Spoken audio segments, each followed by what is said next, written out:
The Great Thinkers website says, in one of history's best-known philosophical compliments, Kant credited the work of David Hume, 1711–1776, with disrupting his dogmatic slumbers and setting his thinking on an entirely new path.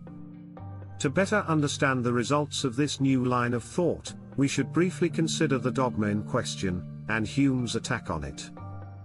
The prevailing philosophical orthodoxy in Kant's time was a rationalism set out by Gottfried Leibniz, 1646–1716, and systematized by Christian Wolff, 1679–1750. According to such rationalists, empirical knowledge based on experience is suspect because it is necessarily tied to the subjective perspectives of individuals. Because the human senses are inherently fallible, empirical investigations can never reveal how the world really is. Untainted by perspective, objective knowledge of the world can be achieved only through the use of reason. Leibniz, for example, provided an account of the world derived by reason from only two basic principles, which he believed were self-evidently true. Isn't it remarkable that philosophy and science both turned their back on the truth? Leibnizian rationalism. Kant wasn't so much interested in reconciling atheistic empiricism and deistic rationalism as with reconciling scientific atheism and Christian faith. Hume's irrationalist philosophy provided Kant with the key clue for doing so, attacking pure reason, and replacing the noumenal domain of intelligibility with the unintelligible noumenal domain of faith and mysticism.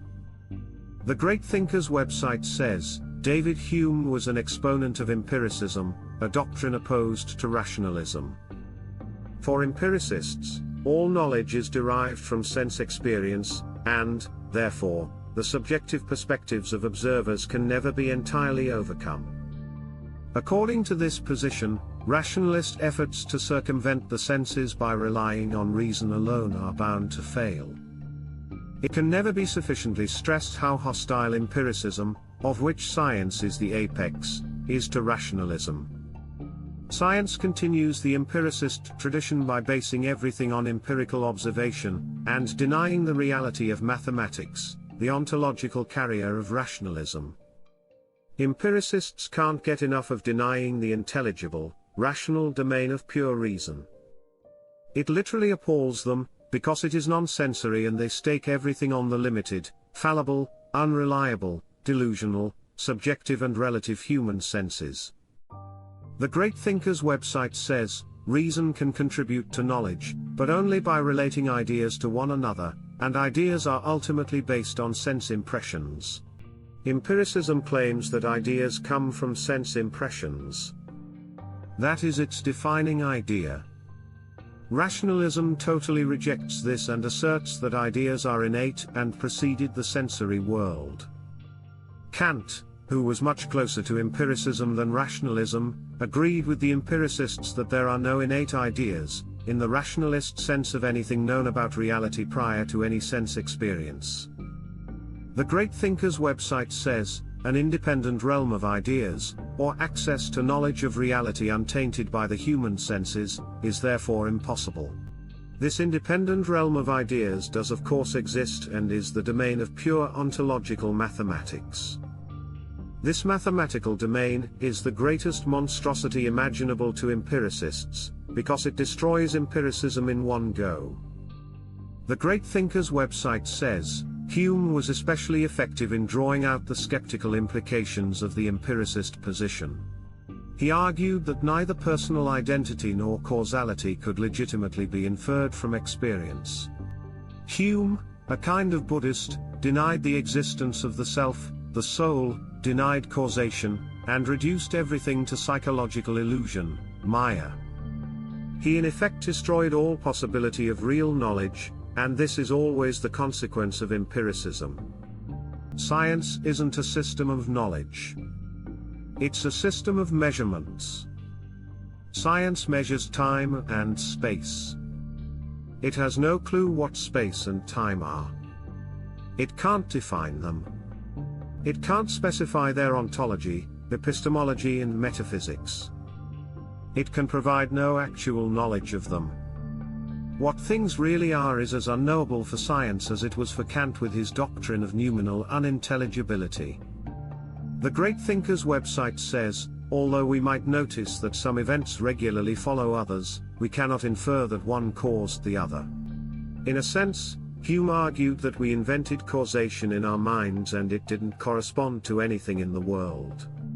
This was no doubt the idea that triggered Kant's whole philosophy.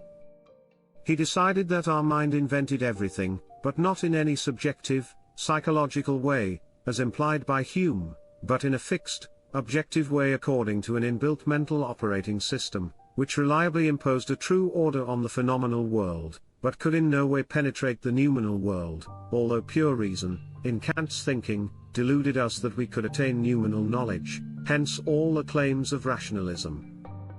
That's why Kant wrote the Critique of Pure Reason. Ontological Mathematics is pure reason's critique and rebuttal of Kant and his pure faith, mysticism, and empiricism. The Great Thinkers website says, Kant found Hume's attack on causality particularly worrisome, because it threatened the basis of modern natural science. You cannot have a true science without causation. Classical science was completely deterministic. Modern science is completely indeterministic at the foundational level. Causation has been abandoned for randomness and probabilities. This ought to tell scientists that something has gone horrifically wrong with science, yet it doesn't. The Great Thinkers website says, in his Critique of Pure Reason, Kant lays out his response to this philosophical dispute. Kant sees the force of the skeptical objections to rationalism and therefore aims to re-establish some of the claims of reason on firmer ground. Kant agrees with the empiricists that there is no intelligible realm accessible only by reason, and he denies that we can gain knowledge of how the world is independent of all experience. Hegel's philosophy, and, above all, ontological mathematics, refute all of Kant's central claims. Rationalism is true. There is an intelligible realm. It's that of pure mathematics, which requires no sensory input whatsoever and is entirely a priori and analytic. The Great Thinkers website says, however, Kant does not conclude that all human knowledge is ultimately reducible to particular experiences. For Kant, it is possible to draw general conclusions about the sensible world by giving an account of how human understanding structures all experience. Hume reduced all human knowledge to particular, subjective experience. Kant corrected Hume by claiming that universal forms were innately embedded in each mind as its universal operating system, and this then gave a common structure to everyone's experience of the world. If Hume's system were taken to its conclusion, it would degenerate into all paths and all truths, total subjectivity, relativism and solipsism. Kant rectified this by creating a common phenomenal world, common because all minds applied a common operating system. As for the noumenal real world, it was forever unknowable since, in Kant's system, it had nothing to do with the common operating system of the mind which rendered things intelligible.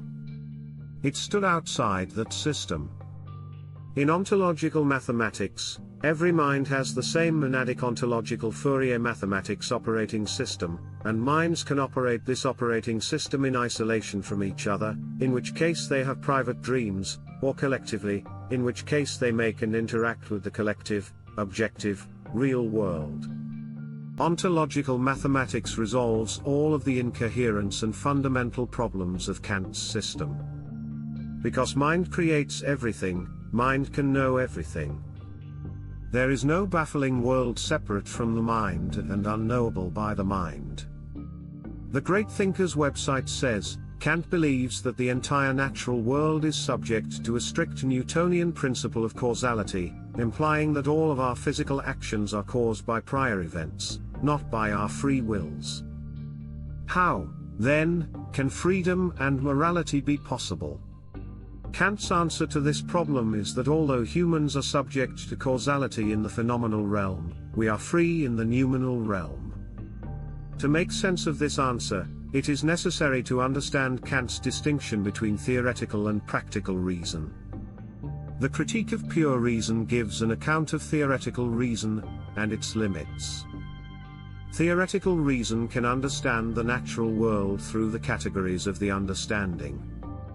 Practical reason addresses questions of how the world ought to be and tells us our duty.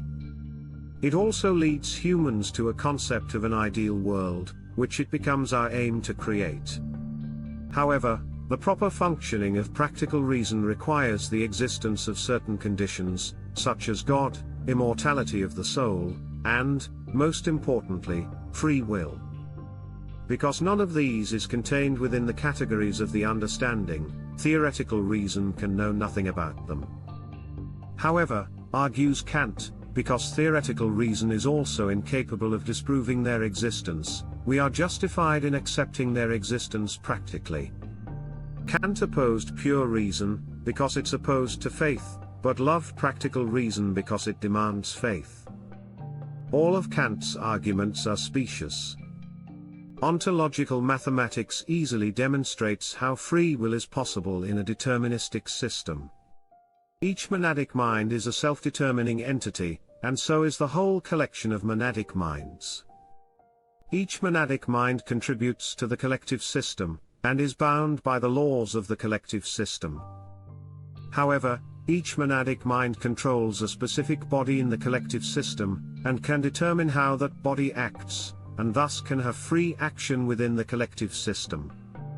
To put it another way, no one is free to change the course of the collective system. You can't wake up one day and decide to move the sun. But you are free to control the actions of your own body within the collective system, and you are free to do whatever you like in your dreams.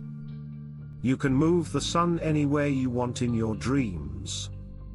The whole collective is evolving towards its omega point, and each individual mind is evolving towards its maximum actualization. Pure reason, not practical reason, is what guarantees our freedom. Pure reason proves that we are eternal souls, that we are essential nodes of God, and that we have free will, via self-determinism. We are not part of a purely external causal network as classical physics posited, thus making free will impossible.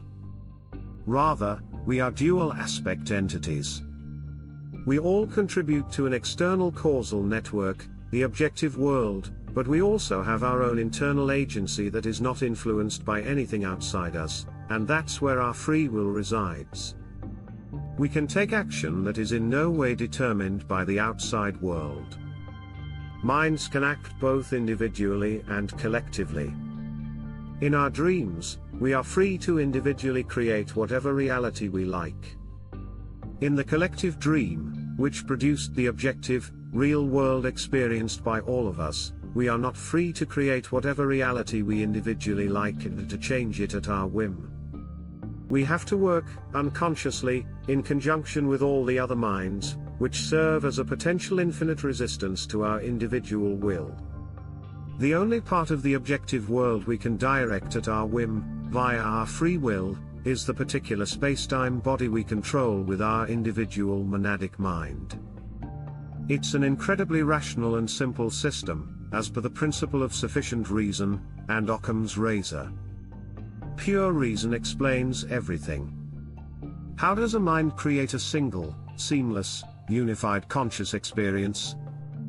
Well, because it's an inherently unitary subject, a monadic mind. In science, there is nothing but disparate, lifeless, mindless atoms assembled from here, there and everywhere. Science has never explained, and never could, how these objects can produce a unitary, conscious subject. Kant called the personal unity of our experience the transcendental unity of our perception. In fact, it's the transcendent, unitary monadic mind, our own private universal, which controls our particular spacetime body. Patrick Cannon wrote, "The categories of the mind synthesize the raw sense data into our rich textured subjectivity, and this synthesis of all the aspects of our experience happens simultaneously. That is, as well as having rational understanding, we feel, hear, taste, smell, see all at the same time, even when we privilege one sense modality over the others.